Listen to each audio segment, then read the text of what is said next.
Tenemos que dejar la conversación que estábamos teniendo fuera del aire porque comienza una nueva columna de literatura. ¿Cómo estás, David? Bien, ¿vos? Bien, feliz de tenerte de nuevo porque la anterior, recordamos, estabas en qué sé yo, qué tierras. Sí, estaba afuera. Por lo menos lo gélido no lo debes estar extrañando, ¿no? De Dinamarca. No, yo sufrí una ola de calor, digamos. En Dinamarca una ola de calor. Me insolé en Estocolmo. Listo, no, todos vamos a morir, no hay dudas. El fin del mundo se avecina. Y no es tan entretenido como en la Biblia o en Hollywood. Che, pero se avecina también un partido. Me refiero a el libro sobre el que vas a hablar, El Partido. Sí, no sé vos, yo estoy medio monotemático, digamos. En realidad estoy bitemático. Estoy con el Mundial y con que se me termine el contrato de alquiler, pero no encontré muchas conexiones literarias con que se me termine el contrato de alquiler, entonces puse todo en el Mundial. Claro, y en tratar de pensar el Mundial y Argentina y Messi con algunos libritos y poder hablar de... Una lobotomía cerebral, sí, consciente. Poder no dejar de hablar del Mundial, incluso en un espacio de literatura. Bueno, es una gran virtud que te sale. Acá nos expresás este dolor, pero vamos a ponerlo al margen y a hablar del libro como si no estuviese por vencer ese contrato de alquiler. Sí, vamos a tratar de encadenar como algunos textos que son interesantes para pensar el Mundial, para pensar el fútbol, para pensar a Messi y para hacer lo que nos gusta, que es charlar de las cosas que nos interesan y prolongar un poco el placer de disfrutarlas. A ver si logramos poner alguna claridad sobre todos estos asuntos tan mezcolanza. Hay un libro que se llama El Partido. Ahora también hay un documental, pero el libro se publicó hace 10 años, que está enteramente dedicado al Argentina-Inglaterra del Mundial 86. Ese día, ¿cómo arrancó el día? Ese día, los días anteriores. Por un lado es muy interesante porque tiene anécdotas muy pintorescas, que no solo hablan del partido, sino que hablan del fútbol, hablan de la época, hablan de la década. Y es muy estimulante, y a medida que pasan los años se van acentuando las diferencias. Y entonces como que el libro se vuelve más interesante. Yo lo había leído hace 10 años, lo volví a leer ahora y como que surgen cosas nuevas en las lecturas porque la época avanza, surgen nuevas cosas en esta época, entonces el contraste se vuelve mucho más marcado. Primero vamos a algunas cositas pintorescas para ver si les resultan el empujoncito final para leerlo. El libro, como todos los libros de los que hablamos en esta columna, están en internet y se pueden descargar. Qué gentileza. También está en librerías, se puede comprar, por supuesto, pero si lo quieren chusmear, se puede descargar por ahí. Algunas cosas pintorescas.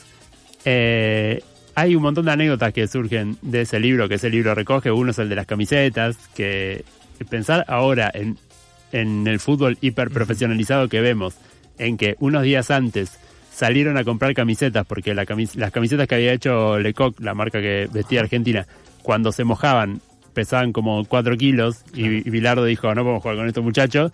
Salieron a comprar camisetas por Ciudad de México y les pegaron los números. Es simpatiquísimo. Simpaticísimo. Es simpaticísimo. Atado con alambre. O sea que si no hacían eso, tal vez Maradona luego no hacía la genialidad que hizo. Y por ahí no estaba tan ligero. Sí. Hacerlo con una mochila de cemento atrás. Sí, pero a mí hay una anécdota que es mucho más menor, digamos, pero que me resultó también muy significativa. Dice que cuando cuenta el libro, que cuando Bilardo da la charla técnica contra Italia, en los afiches que usaba, escribe los nombres de los jugadores de Italia. Porque muchos de los argentinos jugaban en Italia, o habían jugado, o los conocían. Pero cuando da la charla para el partido contra Inglaterra, pone los números, porque no les tenían la cara a los jugadores. Porque no había cable, claro. Los partidos no se veían como ahora. Claro. Había un cupo de 2 extranjeros en Europa por club, entonces nadie había jugado en Inglaterra, nadie del plantel había jugado en Inglaterra ni jugaba en el momento, entonces no los tenían ni de cara los jugadores. Era otra etapa de la globalización y de la apropiación de riqueza en el ámbito futbolístico, ¿no? Y es probablemente el último o el anteúltimo mundial, junto con el del 90, previo a un quiebre que se da en el fútbol, que de alguna manera empieza a delimitar el fútbol que conocemos ahora, que es el fútbol que se ve por tele, que se ve por cable. Ahora nos resulta muy familiar ver cualquier partido que se juega en todo el mundo Y eso fue a partir del cable.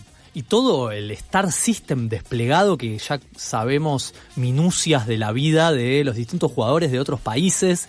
En ese momento era vos agarrás al 9, que me parece que hace muchos goles. Incluso en los partidos intercontinentales, que se jugaba el campeón de la Copa Libertadores con el Cap, solía ganar el campeón de la Copa Libertadores. Ahí también demuestra esta apropiación de las estrellas, de los mejores jugadores por parte de Europa, que ahora ya nunca ganan. Sí, la Liga Argentina es una liga de peso, digamos, en el concierto internacional. Y además también la llegada del cable y de las transmisiones de los partidos en vivo permite cierta globalización. No sé, me acuerdo cuando yo era chico, la camiseta del Manchester United era muy linda, y eso hizo que el Manchester United tuviera muchos hinchas en todo el mundo. Y la escala del negocio empezó a aumentar muchísimo. Yo tengo el recuerdo de que a Hernán Crespo, después de hacer los goles en el Libertadores, lo vendieron por $4 millones.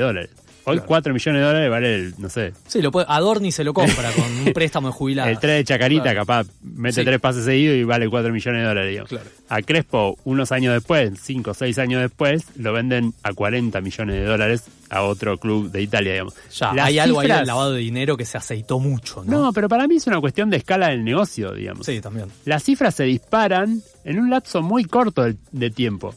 Después se vuelven a disparar cuando aparecen Messi y Cristiano Ronaldo, digamos.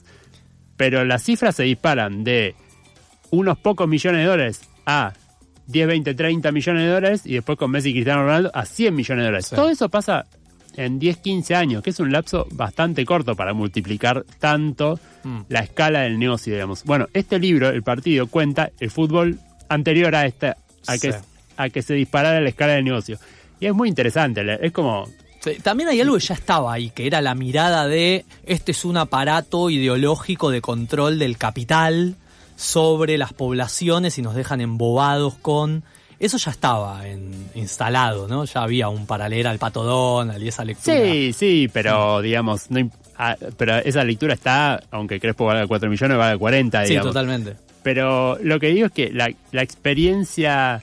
no solo de acceder al fútbol, sino también de los propios jugadores de fútbol, es muy diferente, con 10 años de diferencia. Digamos. No, está jugando con una camiseta que salieron a comprar una casa de deporte. Sí, allá en el DF. Y es fantástico ver el detalle tan minucioso de la selección en el Mundial 86, porque te pinta un mundo muy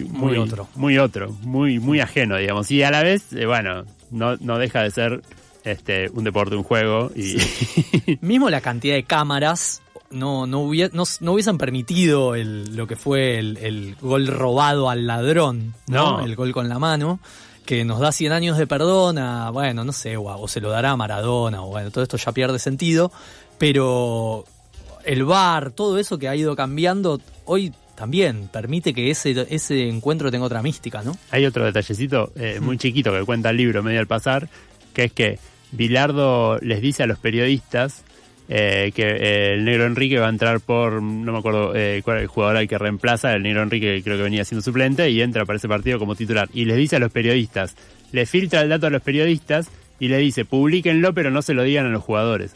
O sea, el dato sale en la mañana del partido, en los diarios de acá, y los jugadores en México no se enteran.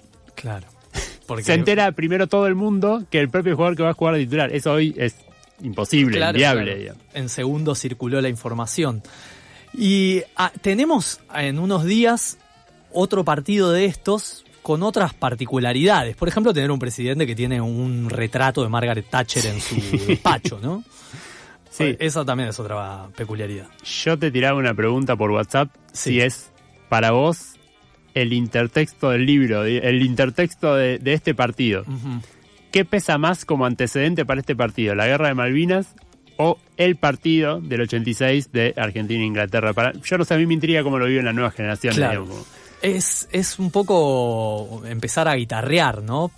Pero hay más expectativa por vengar la Guerra de Malvinas o porque Messi se gambetea a todos y haga un gol parecido al que hizo Maradona en el 86. O sea, entre estas dos opciones no me das a elegir otras. Bueno, después tirá paredes como quieras, digamos. Tiendo a pensar que hay algo también de... No, lo que me importa es que para ganar se construyó una rivalidad en torno a esas cosas mezcladas que se condensaron, aquel partido que ya traía lo de Malvinas, entonces se volvió el partido con Malvinas mismo, ¿no? Una cosa que creció mucho por lo que Maradona hizo en ese partido y porque después sale campeón.